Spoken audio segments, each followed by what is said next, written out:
Happy Yamuna Day. Today we are rolling up our spine with our gold Yamuna ball.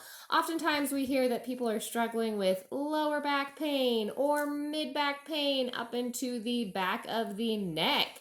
So, one of the best ways to work out tension along the spine is with your Yamuna ball. I would not recommend other tools for rolling out your spine. This ball is specifically designed to contour and release all of the little facets along your spine. So we want to scoot towards the back of our space as much as you possibly can, sitting up real tall on your sitting bones. You want to wedge that ball in just about your tailbone or the lower part of your spine at your sacrum. Hold the ball there, lean back into it, place both palms on the floor, tuck your tail to come up onto that ball. Take a breath and let yourself get settled and heavy on that ball. Notice here that Amanda has her feet on the floor, and that is going to allow her to march forward to get that ball to move up her spine. So you want to make sure that your knees are bent and your tail stays tucked the whole time. You don't want to untuck your tail and drop your hips towards the floor. You want to keep that nice tuck in there because that's going to help open up all those little joints along the spine. So take a big inhale again, exhale, and think about moving 1 inch down towards your feet with your body. And you can just tuck your tail and set the backside of your hips on the floor. Good. Now notice here Amanda has nice open shoulders. She's not letting her shoulders collapse inward or round.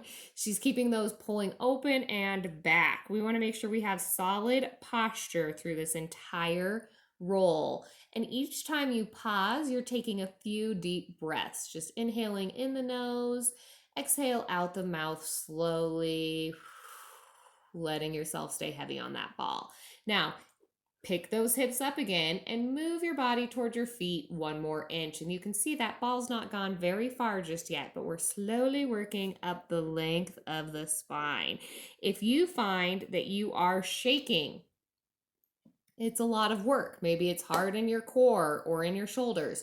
Grab the back of your thighs and lean back. That can be another option just to help support your body weight here and sometimes a little bit more accessible. And same thing when you move though, you want to place your hands back on the floor to pick up your body, scooch it towards your toes, ball goes up the spine a little more and set your hips back down. Take a beat and breathe. Good. I'd like to call out that Amanda has a nice tight fitting shirt on today, which is an important piece for working this Yamuna spine work because the ball will gobble up any clothing it comes into contact with. So you want to make sure that you're not getting your ball all tangled up in your t-shirt. And if you can, just put on a tight fitting shirt for this spine roll. This would be about the point where your t-shirt's getting wrapped up in that ball if you have a baggy shirt on. Go ahead and press into the floor, pull your body towards your toes, set your hips back down. Notice Amanda is continuing to keep her tail tucked. She is not letting her tail untuck and her chest flare out. She's keeping that nice C curve in her spine the entire time. So right here you can see that she's just below the tips of the shoulder blades, which allows us to add a little bit of a change in how we support our head. Your head might start to feel heavy here, so you can interlace both fingers and place them at the back of the head, base of the skull. And this just allows you to lengthen a little bit differently. You always want to keep these shoulders open though, not letting them collapse in and around your neck. Press into your feet. It should be a little easier to lift your body up and crawl forward a teensy bit. And set your hips back down. Keep your back as flat to the floor as you can. So right here, you should be able to try and flatten your lower back to the floor. Show us what it would look like to flare that up, Amanda. You do not want your back arching. You want to try and flatten as much as you can into the floor. So you should feel the back of your hips and maybe a little bit of your lower spine connecting to the floor. Take a breath. Exhale all the way and crawl those hips forward again. Take your time and just go slow and then set them back down and breathe. Each time you exhale, you just let yourself get a little heavier on that ball. Now, right here in that mid back, it's super important to try and let yourself relax and be heavy. Sometimes you can get a little adjustment in here and release some of those tension pops that start to build when you are struggling with some stress in that mid back area. All right, deep breath in. Exhale, let those shoulders melt back in. Stay heavy on that ball. Crawl your body forward one more time. We pick up those hips and move forward a little bit more and set the butt back down on the floor. Notice here that Amanda is at the top of her shoulders. Everybody's body is going to be different length. Maybe you went a little bit faster and you got up there a little bit quicker. Maybe you aren't quite there yet because you've got a real long torso. Either way, just know you want to work up the spine about 1 to 2 inches at a time.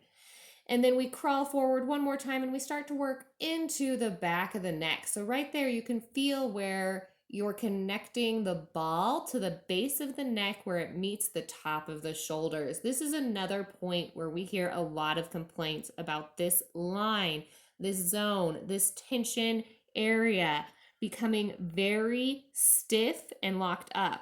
Sometimes even getting a little bit numb or buzzy feeling. Shout out to my desk jockeys. This spot's for you. Take a big inhale and exhale, and we crawl forward a little bit more, and that ball just goes into the back of the neck. Now, here it's okay to let your head drape over the ball and just relax over the ball entirely. And you can windshield wiper your feet just to kind of inch yourself or your shirt. Here you can windshield wiper your knees just to kind of inch your body down a little bit, and that ball will slowly work up the back of the neck and into the base of the skull. Now, you do want to pause when you get to the base of the skull, let your body relax, and slightly tuck your chin towards your chest. That's going to open up that base of the skull, the occipital ridge here, where we want to have a nice lengthening happening.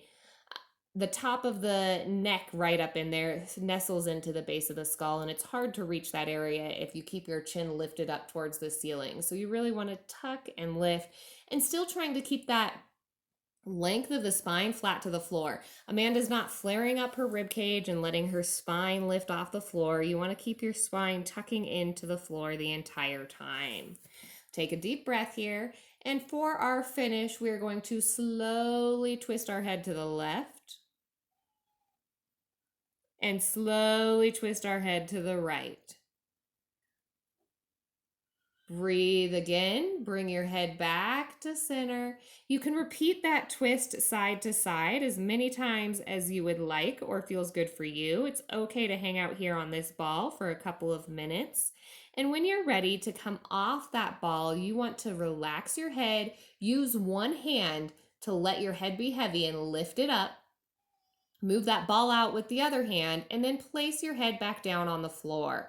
Take a beat here. It's always good to take a beat, let gravity help you with a reset before you come on up to sitting. And when you're ready to sit, roll to a side. Use your arms to help press you to come up off the floor.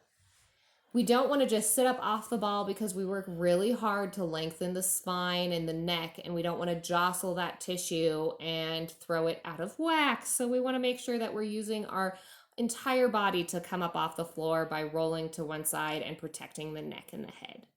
Thanks for joining us for your spine roll today. We will see you next time.